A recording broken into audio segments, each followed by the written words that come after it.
Salut à tous, c'est Pangdashano, bienvenue sur cette vidéo qui aujourd'hui va parler de perte de poids. Oui, je sais, le mot perte en hypnose, c'est pas bien, on n'aime pas perdre, etc. Que dalle, les gens adorent perdre leur poids. C'est vraiment un des rares éléments que notre cerveau surkiffe. Et en l'occurrence, beaucoup de personnes qui viennent voir des hypnos. Je reprends un peu ce sujet-là parce que je suis en train un peu de refaire ma boutique et de MP3 gratuit et de vidéos de formation. Et je me disais que j'allais rebosser un petit peu le MP3 de pose d'anneau gastrique virtuel pour vous donner une meilleure qualité, parce que je trouve que celui que j'avais fait en termes de son, tout le monde me dit qu'il y avait un petit problème. Je vais certainement le mettre à jour. Je le ferai là cet été. Du coup, je lisais différents articles sur un peu les infos actuelles concernant la perte de poids et je tombe sur un Psychology Today qui met en avant quelque chose qui est assez intéressant, parce que on nous pousse en général à mettre en avant l'activité physique comme associée à la perte de poids. Et eux, au travers de plusieurs études, ils confirment qu'aujourd'hui que l'exercice ne fait pas perdre de poids. C'est un élément qui est important. Alors bien sûr, hein, le plus important, c'est que vous soyez suivi par un médecin diététicien ou des diététiciens qui ont été vraiment formés, je crois que c'est un BTS de diététique, etc. N'hésitez pas à aller à leur rencontre, hein, ils vont pouvoir vous dire quoi faire, comment, etc. etc. Nous, les hypnos, on est complémentaires, donc on peut vous aider avec tout un travail pour limiter les addictions au sucre, pour limiter s'il y a des TCA, donc si vous avez des troubles du comportement alimentaire, les apaiser. Ça ne veut pas dire que ça les enlèvera, hein. Ça permettra peut-être, si vous avez une crise de boulimie qui arrive, d'avoir un ancrage ou deux pour ralentir ou diminuer la quantité que vous allez prendre. Il y a plein d'éléments qui peuvent être travaillés. Bien sûr, il y a le pose d'anneau gastrique virtuel, hypnotique, etc. Je vous lis un petit peu l'article que je trouve intéressant. On reste quand même sur un principe que faire du sport, c'est bien. C'est juste, je fais du sport pour perdre du poids, c'est peut-être pas forcément l'objectif. Par contre, vous allez vous muscler, par contre, vous allez faire plein d'autres choses avec le sport qui va être très bon pour votre respiration, pour la relaxation, pour les hormones, pour plein de choses. Mais la notion de je fais du sport égale je vais perdre du poids, c'est pas vrai, et c'est parfois dur à accepter. En tout cas, là, c'est ce que met en avant cette étude. Donc, les points clés. Les patients doivent savoir comment éviter de reprendre du poids après l'arrêt du traitement pharmacologique de GLP-1. Les données de 32 études ont conclu que l'impact de l'exercice est modeste en termes de perte de poids significative.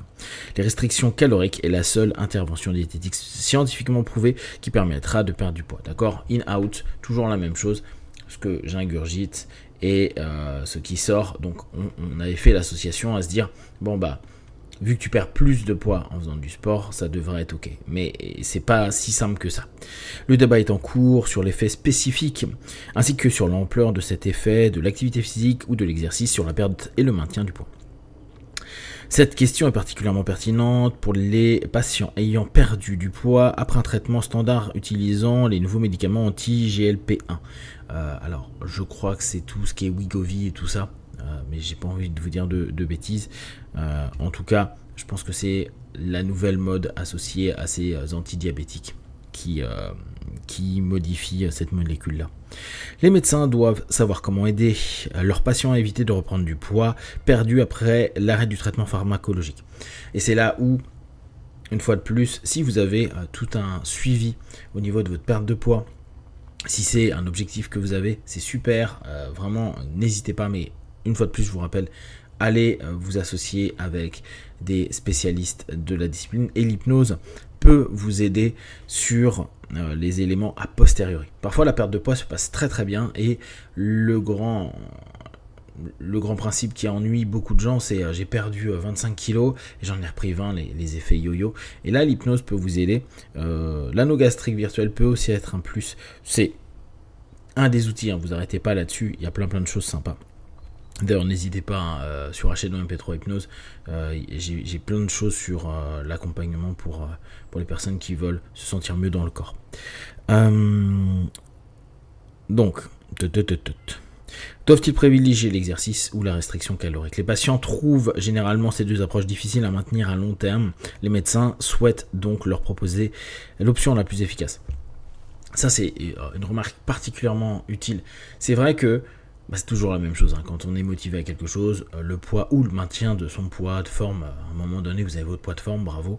Et vraiment, ça va vous faire du bien psychiquement, physiquement et tout. Mais il y a le stress aussi de se dire je vais le perdre. Et souvent, il y a aussi une obsession de la balance où les personnes vont dire eh merde, j'ai repris 1 kilo, j'ai repris 2 kilos, j'ai repris 5 kilos. Ah, c'est une vraie galère. Donc, savoir comment maintenir et comment avoir en fait un régime alimentaire dans le sens vraiment régime du quotidien, qui ne soit pas un régime hypocalorique, restrictif, etc. Pour se maintenir dans une bonne forme, c'est pas toujours ce qu'il y a de plus simple à trouver et cette recherche pour trouver votre équilibre est quelque chose de clé.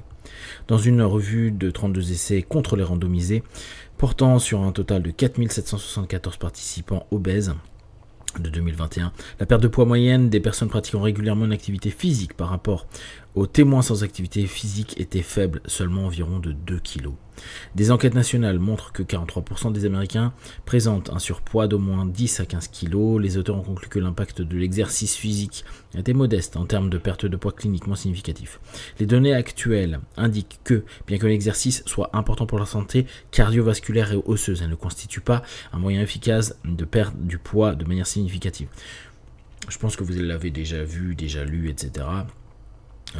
Pour les personnes par exemple qui font des régimes hyperprotéinés, pensez que souvent vous allez avoir pas de perte de poids et une masse musculaire qui augmente et au départ ça peut être très compliqué pour beaucoup de personnes de se dire mais je comprends pas, je fais des efforts et j'ai pas de perte de poids.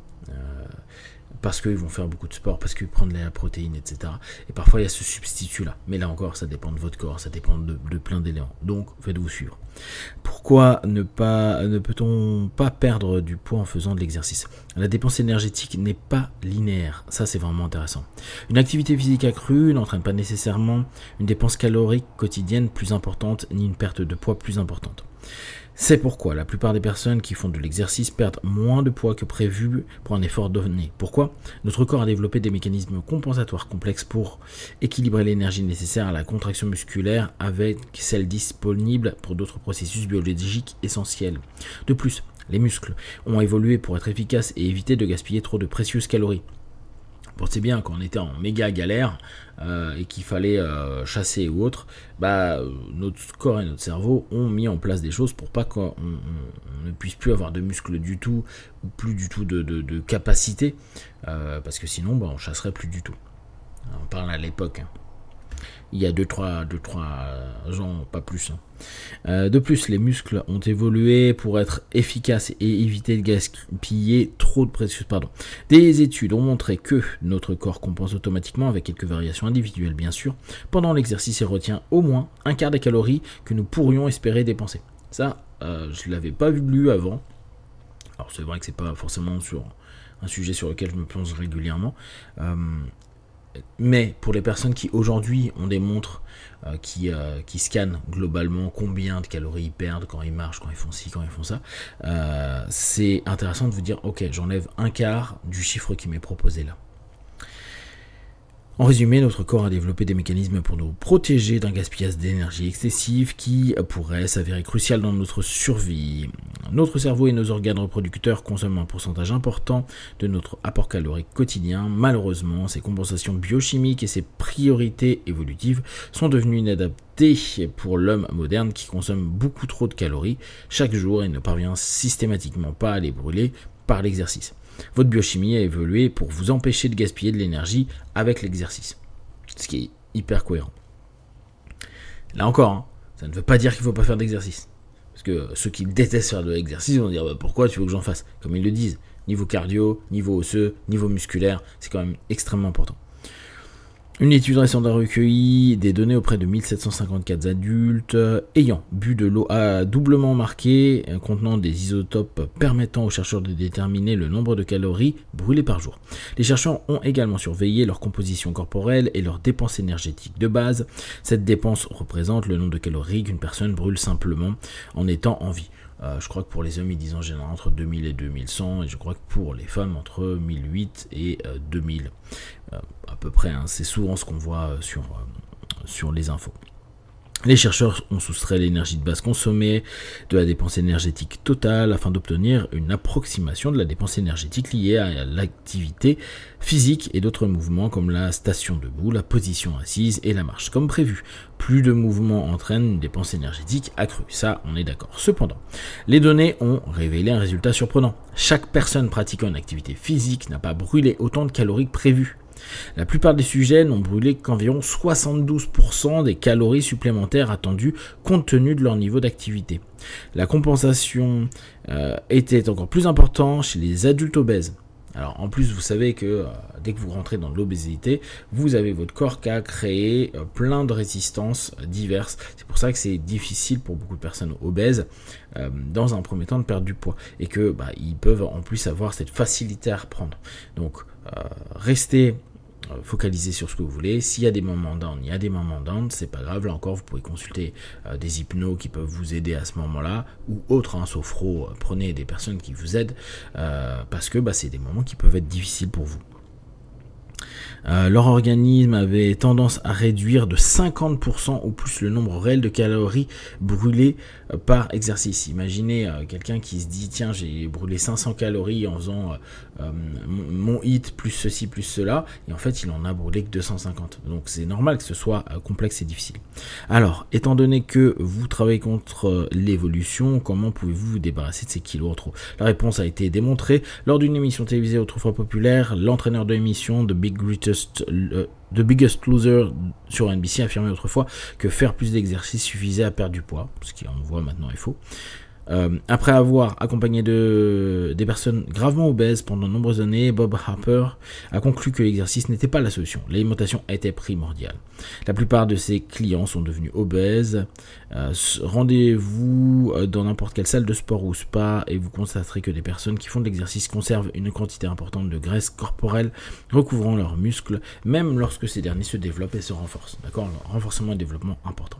La graisse corporelle libère de nombreuses protéines inflammatoires dans le sang. Des chercheurs ont récemment cherché à déterminer si le régime alimentaire ou l'exercice physique étaient les plus efficaces pour réduire le taux de protéines inflammatoires chez les femmes en surpoids ou obèses. Après 12 mois, les scientifiques ont conclu que la perte de poids la plus importante et la réduction la plus significative du taux de protéines inflammatoires provenaient uniquement du régime alimentaire et non de l'exercice. En résumé, si vous souhaitez renforcer votre système cardiovasculaire et améliorer votre santé osseuse et musculaire, trouvez un exercice que vous aimez et persévérez. Et ça, c'est vraiment intéressant. Trouvez des exercices qui vous plaisent. Qu'importe que ça vous fasse pas perdre des kilos. Et surtout, ne vous pesez pas après des exercices. C'est de la flotte que vous allez perdre. C'est pas du tout du gras. Si vous souhaitez perdre du poids, les données scientifiques indiquent clairement que les restrictions caloriques est la seule intervention diététique valable et scientifiquement prouvée et vous permettra d'atteindre votre objectif. C'est aussi beaucoup plus économique. Vous économiserez en mangeant beaucoup moins et en payant moins de chaussures de tennis, de vêtements de sport et d'abonnements à la salle. Mais restez quand même des sportifs. Ça n'empêche rien. Par contre, n'hésitez pas à vous faire aider, accompagner donc par les spécialistes de la nutrition, les hypnos pour vous aider peut-être à maintenir un nouveau programme, une nouvelle façon de vous alimenter, parce que parfois il va falloir complètement changer votre façon de vous alimenter, trouver bien sûr avec votre diététicien, et mettre au loin, parce qu'on sait qu'on a ces addictions-là, avec le gras et le sucre, sans forcément les retirer, mais il est limité, et là l'hypnose peut vous aider. Ou en plus, mettre un gastrique, confiance en soi, mieux-être, il y a plein de choses que vous pouvez faire.